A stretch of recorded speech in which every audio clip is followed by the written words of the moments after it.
Hello दोस्तों, स्वागत है आपके अपने YouTube channel mono study centre पर। मेरा नाम मोनू कुमार है और आज के इस वीडियो में हम लोग क्लास 12 हिंदी का हम लोग 50 ऑब्जेक्टिव देखने वाले हैं। और ये संडे स्पेशल टेस्ट रहेगा जो कि बहुत ही डिटेल में बताया जाएगा आपको, तो अच्छा से आप लोग ध्यान से पढ़िएगा। तो चलिए हम लोग क्वेश्चन को करते हैं। चलिए, हमारा पहला क्वेश्चन नंबर दिया गया है, रोज इनमें से क्या है। तो रोज सबसे पहले जान लीजिए कि रोज किनके द्वारा लिखा गया है, तो अज्ञे जी के द्वारा लिखा गया है। और इनका जन्म जो होता है 1911 में होता है, ये भी याद रखिएगा। और ये एक प्रकार का क्या है, कहानी है। और रोज कहानी में नायिका है मालती। मालती आप लोग याद रखिएगा। चलिए हम लोग दूसरा क्वेश्चन में चलते हैं। रामधारी सिंह दिनकर का जन्म कब हुआ था, तो 1908 ईस्वी में इनका जन्म हुआ था। चलिए अगला क्वेश्चन नंबर दिया गया है, शिक्षा प्राप्ति के लिए अमेरिका कौन गए थे।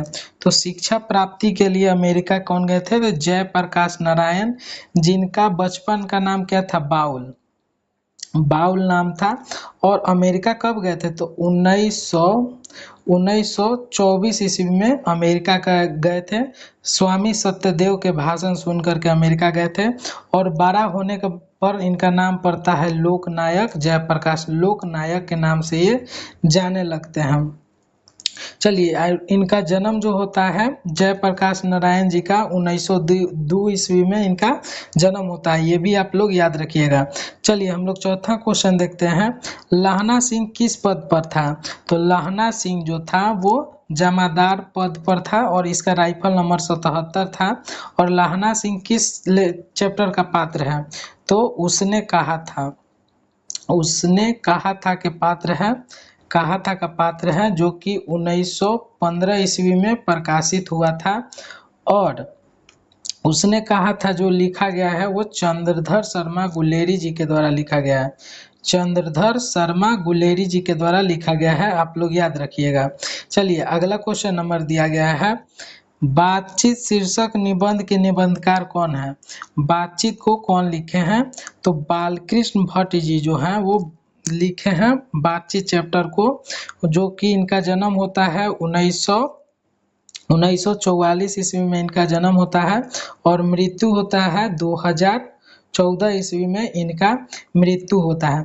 आप पूछिएगा कि भैया आप इनका जन्म और मृत्यु कैसे बता दे रहे हैं, तो हम ट्रिक से याद किए हुए हैं, जो कि आपको हम कुछ दिन बाद में बताएंगे कि आपको ट्रिक से कैसे याद करना है।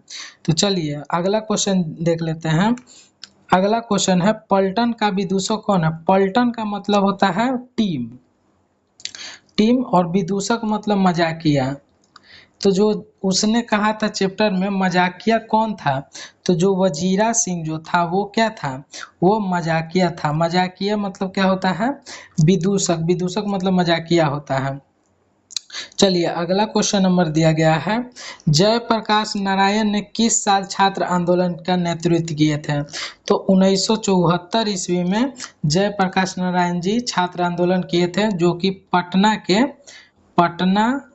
के गांधी मैदान में किए थे। पटना के गांधी मैदान में 1974 ईस्वी में किए थे।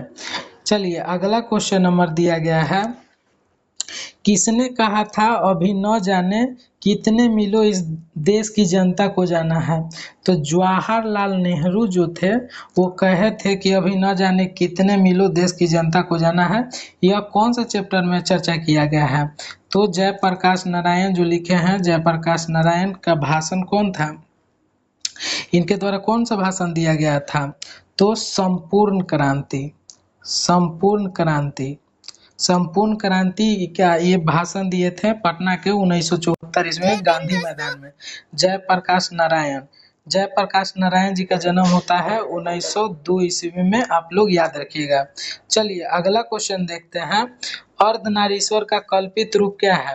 अर्धनारीश्वर लिखे हैं रामधारी सिंह दिनकर, आप लोग याद रखिए, रामधारी सी दिनकर के द्वारा लिखा गया है, जिनका जन्म 1908 ईस्वी में हुआ था। आप लोग ये भी याद रखिएगा, आपको हम बताएंगे ट्रिक से कैसे याद करना, हम ट्रिक से ही याद किए हुए हैं तब हमको याद है।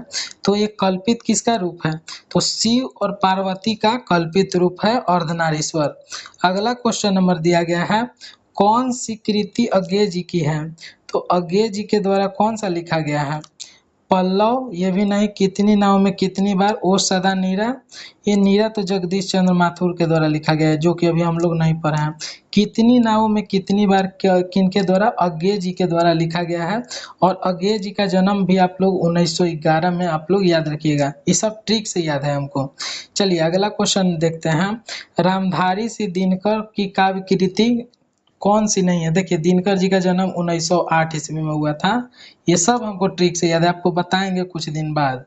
देखिए रामधारी सिंह दिनकर की काव्य कृति कौन सी है? जो नहीं है, यहाँ पर नहीं पूछ रहा है।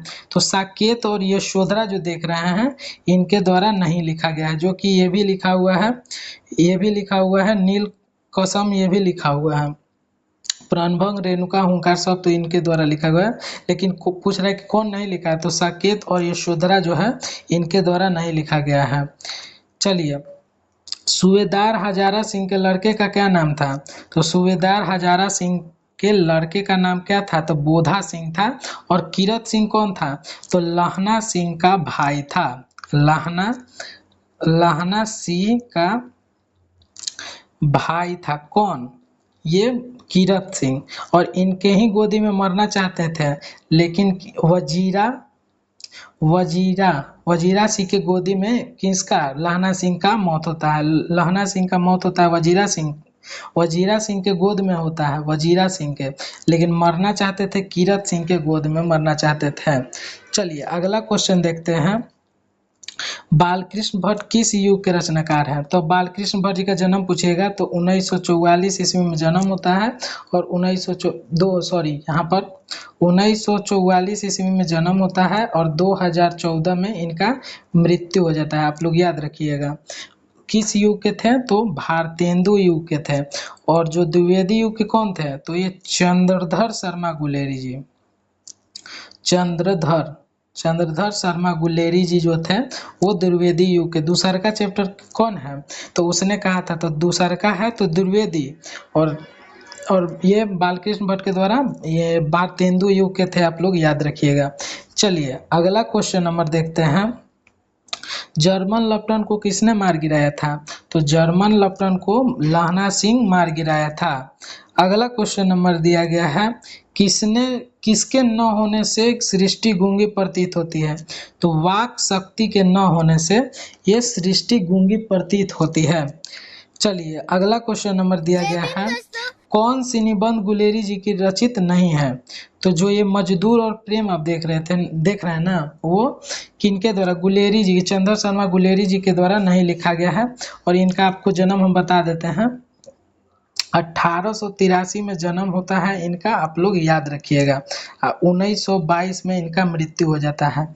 ये भी आप लोग याद रखिएगा, ट्रिक बताएंगे एकदम याद हो जाएगा आप लोगों को। और आप ट्रिक जानना चाहते हैं तो आप लोग कमेंट जरूर कीजिएगा। चलिए अगला क्वेश्चन नंबर देखते हैं। निबंध लेखन की दृष्टि से भारतेंदु युग कैसा था? तो उर्वर युग था। निबंध लेखन से निबंध लिखा रहा था ना, तो वो उभर रहा था भारतेंदु युग। अगला क्वेश्चन नंबर दिया गया है। उर्वशी किसकी रचना है? तो उर्वशी जो है ना, जयशंकर प्रसाद इनका नहीं है। सुमित्रा नंदन पंत इनका भी नहीं है। मोहनलाल महतो वियोगी ये इनका भी नहीं है। रामधारी सिंह दिनकर जी का है। और दिनकर जी का जन्म आप लोग याद रखिएगा 1908 ईस्वी में हुआ था। चलिए अगला क्वेश्चन देखते हैं।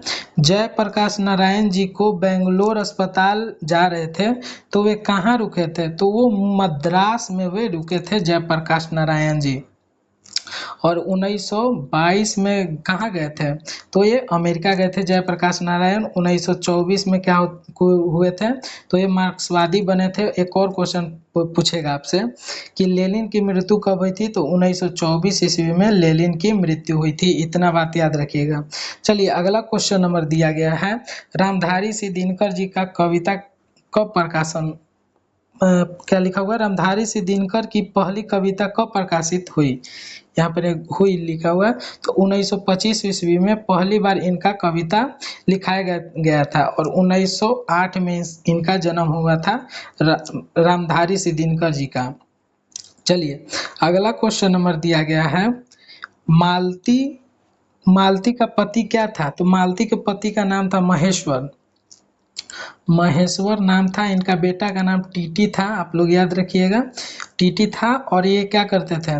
गैंग्रीन नामक बीमारी का क्या करते थे? इलाज करते थे। और ये क्या थे? डॉक्टर थे। जब गैंग्रीन नामक इलाज करेंगे तो डॉक्टर ही ना होंगे, इसलिए राइट आंसर ए ऑप्शन हो जाएगा। अगला क्वेश्चन नंबर दिया गया है, रोज इनमें से क्या है? तो रोज को लिखे हैं अगेजी, अगेज लिखे हैं, जिनका जन्म होता है 1911 ईस्वी में जन्म होता है। यह एक प्रकार का कहानी है, आप लोग याद रखिएगा। ये 5वां चैप्टर में, रोज कहानी 5वां चैप्टर में पढ़ना है आपको। चलिए अगला क्वेश्चन नंबर दिया गया है, परशु परशुराम की प्रतीक्षा शीर्षक काव्य कृति किसकी है? तो ये जो है रामधारी सिंह दिनकर जी के द्वारा परशुराम की प्रतीक्षा जो है काव्य कृति लिखी गई है। अगला क्वेश्चन नंबर दिया गया है, किसे लोकनायक के नाम से जानते हैं? तो हम लोग जयप्रकाश नारायण जी को हम क्या जानते हैं? लोकनायक के नाम से जानते हैं, जिनका जन्म 1902 ईस्वी में हुआ था, आप लोग याद रखिएगा। और जयप्रकाश नारायण के बचपन का नाम क्या था? तो बचपन का नाम था बाउल, बाउल, बाउल नाम था। और बड़े होने पर लोकनायक के नाम से जाना गया इनको। और एक और बात याद रखिएगा, 1974 ईस्वी में ये छात्र आंदोलन का नेतृत्व करते हैं पटना के गांधी मैदान में, आप लोग याद रखिएगा। और ये 1922 ईस्वी में कहाँ जाते हैं? अमेरिका जाते हैं। और 1924 ईस्वी में ये मार्क्सवादी बनते हैं। और लेनिन की मृत्यु भी 1924 ईस्वी में हुआ था, आप लोग याद रखिएगा। चलिए अगला क्वेश्चन नंबर दिया गया है, 100 अजान एक सुजान नामक उपन्यास के उपन्यासकार कौन है? 100 अजान एक सुजान। तो 100 अजान एक सुजान बालकृष्ण भट्ट जी के द्वारा लिखा गया है। और डेट आपको बताते हैं इनका जन्म। तो इनका जन्म 1844 ईस्वी में हुआ था। और 1914 ईस्वी में इनका मृत्यु हुआ था, आप लोग याद रखिएगा। 1914, हाँ हाँ 1914 ईस्वी में हुआ था। चलिए अगला क्वेश्चन नंबर दिया गया है, बातचीत के जरिए भाव बन करके क्या बाहर निकल जाता है? तो बातचीत के जरिए जो भाव बन करके मवाद या धुआं बाहर निकल जाता है, आप लोग याद रखिएगा। अगला क्वेश्चन नंबर दिया गया है, बिना फेरे घोड़ा बिगड़ता है और बिना लड़े सिपाही, यह पंक्ति किस पाठ में है? ये तो उसने कहा था में है, उसने कहा था में है, चर्चा किया गया है। बिना फेरे घोड़ा बिगड़ता है, जो कि 1915 ईस्वी में प्रकाशित हुआ था। और किनके द्वारा लिखा गया है? तो चंद्रधर शर्मा गुलेरी जी के द्वारा लिखा गया है। अगर आपसे पूछ दिया कि चंद्रधर शर्मा जो गुलेरी जी हैं, चंद्रधर शर्मा उन कितना कविता लिखे हैं, तो आप लोग याद रखिएगा कि 3 ही कविता लिखे हैं। आगे हम आपको बताएंगे कि कौन कौन से कविता लिखे हैं। बिना फेरे घोड़ा बिगड़ता है और बिना लड़े उसने कहा था में कहा गया है, उसने कहा था यहाँ पर हो जाएगा, जो चंद्रधर शर्मा गुलेरी जी के द्वारा लिखा गया है। चलिए अगला क्वेश्चन नंबर दिया गया है, गुलेरी जी ने कुल कितनी कहानी लिखी है? सॉरी एक मिनट, हाँ गुलेरी जी ने कुल कितनी कहानी लिखी है? तीनों के नाम बताते हैं, बुद्ध का कांटा, बुद्ध, बुद्ध का कांटा जो कि 1911 में लिखे हैं, सुखमय जीवन, सुखमय यहाँ पर लिखा नहीं रहा है क्योंकि हाथ से लिखना पड़ रहा है, तो ये भी 1911 में। और उसने कहा था, उसने कहा था 1915 में। देखिए इनके द्वारा जो है ना 3 ही कहानी लिखा गया है, इन्हीं को बार बार इधर से इधर पूछ देता है। तो इनके द्वारा कितने कहानी लिखी गई थी? तो 3, आप लोग अच्छा से याद रखिएगा कि 3 ही थे। 2 को था 1911 में, कौन कौन? बुद्ध का कांटा और सुखमय जीवन 1911 में। और उसने कहा था जो हम लोग 12th में पढ़ रहे हैं वो 1915 में, आप लोग याद रखिएगा। चलिए अगला क्वेश्चन नंबर दिया गया है, वाद विवाद संवाद क्या है? तो यह एक प्रकार का बात विवाद देखने से क्या लग रहा है? लग रहा है कि लड़ाई झगड़ा वाला बात। तो आलोचनात्मक निबंधों का ये पुस्तक था। चलिए अगला क्वेश्चन नंबर दिया गया है, सूबेदार बोला लहना सिंह सूबेदारनी तुमको जानती है बुलाती है जा मिल आ, यह कथन किस पाठ में है? ये तो उसने कहा था, उसने कहा था में कहा गया है, 1915 में प्रकाशित हुआ था, आप लोग याद रखिएगा। उसने कहा था में चर्चा किया गया है। अगला क्वेश्चन नंबर दिया गया है, फणीश्वर नाथ रेणु की रचना है। तो फणीश्वर नाथ रेणु जी का रचना है, क्या है वो है मैला आंचल। जो आप देख रहे थे वो फणीश्वर नाथ रेणु के द्वारा ही लिखा गया है। अगला क्वेश्चन नंबर दिया गया है, शंकर और पार्वती का कल्पित रूप है। तो शंकर और पार्वती का कल्पित रूप जो है वो क्या है, वो अर्धनारीश्वर चैप्टर में आप लोग पढ़े हैं, जिनका लेखक है दिनकर जी। आप लोग याद रखिएगा दिनकर जी। रामधारी सिंह दिनकर का जन्म होता है 1908 ईस्वी में, आप लोग याद रखिएगा। अगला क्वेश्चन पर आते हैं, जयप्रकाश नारायण के बचपन का क्या नाम था। तो जयप्रकाश नारायण के बचपन का नाम बाउल था। बाउल बाउल था। और बड़ा होने पर लोकनायक के नाम से जाने जाते थे। लोकनायक लोकनायक के नाम से भी जाने जाते थे बड़ा होने पर, और जब बचपन में थे तो इनको बाउल नाम करके पुकारा जाता था। और जयप्रकाश नारायण जी का जन्म आप लोग याद रखिएगा 1902 ईस्वी में, आप लोग याद रखिएगा। चलिए अगला क्वेश्चन नंबर दिया गया है, अगला क्वेश्चन नंबर 34 क्वेश्चन है, उसने कहा था शीर्षक कहानी में पोल्हू राम क्या है। आप लोग यहाँ से 40 सही करके दिखाइए, तो 31 से लेकर के 40 तक। तो ये पोहलू राम क्या है, कौन थे। तो आप लोग पढ़े होंगे लेकिन आपको याद नहीं होगा, लेकिन पोहलू राम जो थे वो डाक बाबू थे। चलिए अगला क्वेश्चन नंबर दिया गया है, उसने कहा था शीर्षक कहानी के लेखक का नाम क्या है। तो उसने कहा तो लिखे थे चंद्रधर शर्मा गुलेरी जी। देखिए यहाँ पर चंद्र शर्मा गुलेरी जी लिखा हुआ है, और इनका जन्म होता है 1883 में जन्म होता है, और 1922 में इनका मृत्यु हो जाता है, आप लोग याद रखिएगा। चलिए अगला क्वेश्चन नंबर दिया गया है, अज्ञे जी की पहली कहानी इलाहाबाद की किस निका में प्रकाशित हुई। तो यह सेवा में जो देख रहे हैं वो इलाहाबाद के निका में प्रकाशित हुई थी, आप लोग याद रखिएगा। और अंतिम में आप लोग कमेंट कीजिएगा कि आपका कितना सही हुआ, और डेली आप लोग क्लास कीजिएगा इसी तरह से, तो आप लोग बेटर कर पाइएगा एग्जाम में। चलिए अगला क्वेश्चन नंबर देखते हैं, शेखर एक जीवनी शीर्षक उपन्यास कितने भागों में लिखी गई है। तो शेखर एक जीवनी जो है 2 भागों में उपन्यास को बांटा गया, लिखी गई है। अगला क्वेश्चन नंबर दिया गया है, जयप्रकाश नारायण के अनुसार सदानंद जी किस प्रेस के मालिक थे। तो ये फ्री प्रेस के मालिक कौन थे, सदानंद जी, आप लोग याद रखिएगा। चलिए अगला क्वेश्चन नंबर दिया गया है, 1974 ईस्वी में जयप्रकाश नारायण ने किस आंदोलन का नेतृत्व किया था। तो जो छात्र आंदोलन देख रहे हैं 1974 में, ये छात्र आंदोलन किए थे कहाँ, पटना के कहाँ, गांधी मैदान में, आप लोग याद रखिएगा। चलिए आगे बढ़ते हैं, अगला क्वेश्चन नंबर दिया गया है, अमेरिका से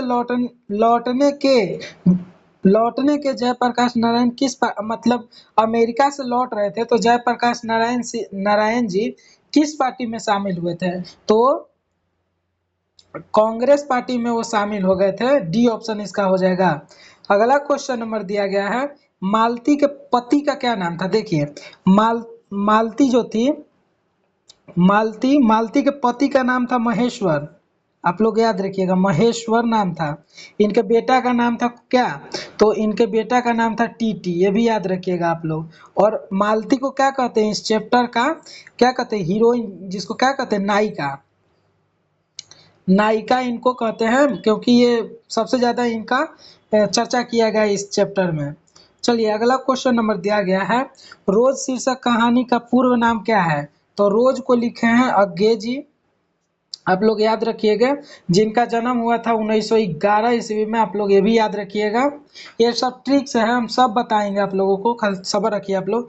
इसका पूर्व नाम था गैंग्रीन। गैंग्रीन क्या होता है, तो गैंग्रीन जो होता है ना, वो पहाड़ पर एक प्रकार का क्या बोला जाता है, कांटा पाया जाता है, जिसके चुभ जाने से वहां पर जख्म जैसा हो जाता है, और वहां का अंग को कटवाना पड़ता है, आप लोग याद रखिएगा। तो पूर्व नाम क्या था, तो गैंग्रीन था। चलिए अगला क्वेश्चन नंबर दिया गया है, उसने कहा था कहानी के नायक कौन है। तो उसने कहा था नायक मतलब नायक नहीं, खलनायक हूं मैं। तो नायक मतलब हीरो होता है, हीरो तो हीरो कौन था, लाना सिंह था। बोधा सिंह कौन था, तो सूबेदार हजारा सिंह का बेटा था, हजारा। हजारा सिंह का बेटा, और क्या सूबेदारनी के बेटा भी था। और वजीरा सिंह कौन था? तो वजीरा सिंह था, क्या बोलते हैं इसको, पलटन का विदूषक। विदूषक मतलब, विदूषक मतलब मजाकिया, जो एक ग्रुप में मजाक मजाक करते रहता है उसको ही क्या कहते हैं, वो वजीरा सिंह था। और जो हजारा सिंह देख रहे हैं, ये सूबेदारनी का पति था। सूबेदारनी, सूबेदारनी, सूबेदारनी का क्या था, पति था।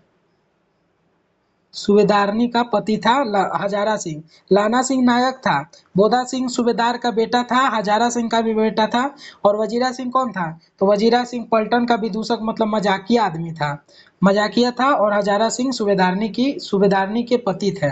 अगला क्वेश्चन नंबर दिया गया है, रोज शीर्षक कहानी में मालती मिट्टी का बर्तन क्यों धो रही थी?